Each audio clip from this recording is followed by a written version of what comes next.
Let's begin by creating a new ASP.NET Ajax-enabled website. Close out Visual Studio and launch a new instance. Select File, New, Website.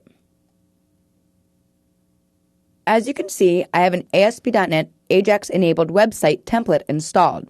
By choosing this template, Visual Studio will automatically take care of adding references and configuration information to my application.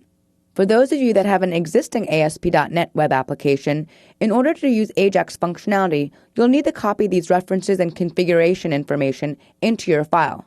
It's quite simple to do by using the template as a foundation. Once we select this application, we'll choose a language. We'll go ahead and choose C#. If you'd like, you can use the other .NET languages, but we chose C# as our coding language for this series as it's quite similar in look and feel to JavaScript. Now click OK. What happens when we create this type of website? Let's examine the web config file to find out. Double-click on the web config file.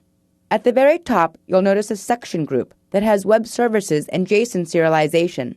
This is used by the scripting engine that we use with ASP.NET Ajax. You'll also see that it references the System Web Extensions library. By scrolling down, you'll also see that the HTTP handlers section is also modified.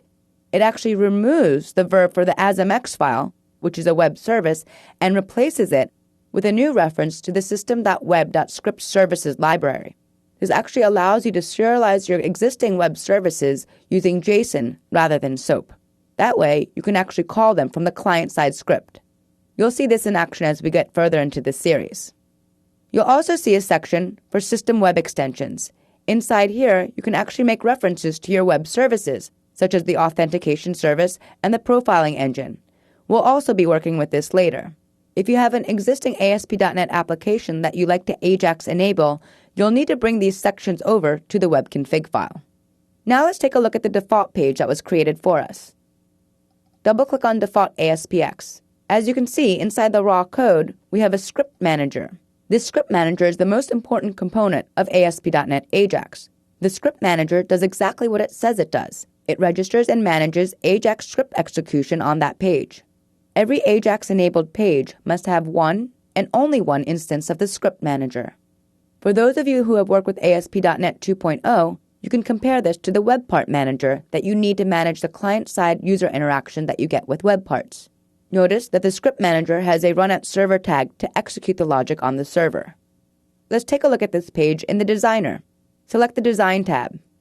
As you can see, the script manager is represented by a gray box. Most of the Ajax controls that we'll be working with are non-visual. We'll work with them using the source window as well as the properties window. Let's delete this page and start from scratch.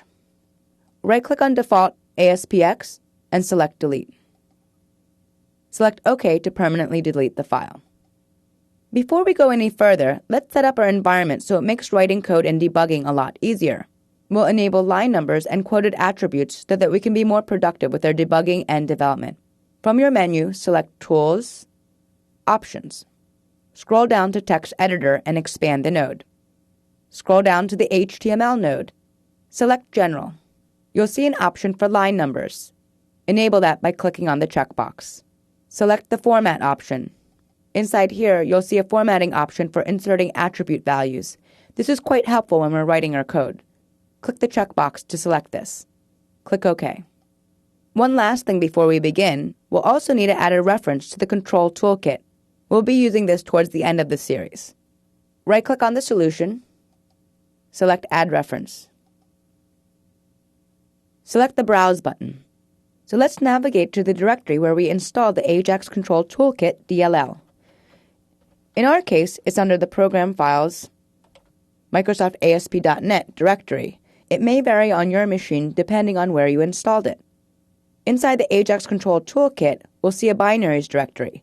Select the Ajax Control Toolkit DLL and click OK. Now let's take advantage of one of ASP.NET's user experience features, themes. As you will see, it's quite easy to integrate ASP.NET functionality into your Ajax-enabled application.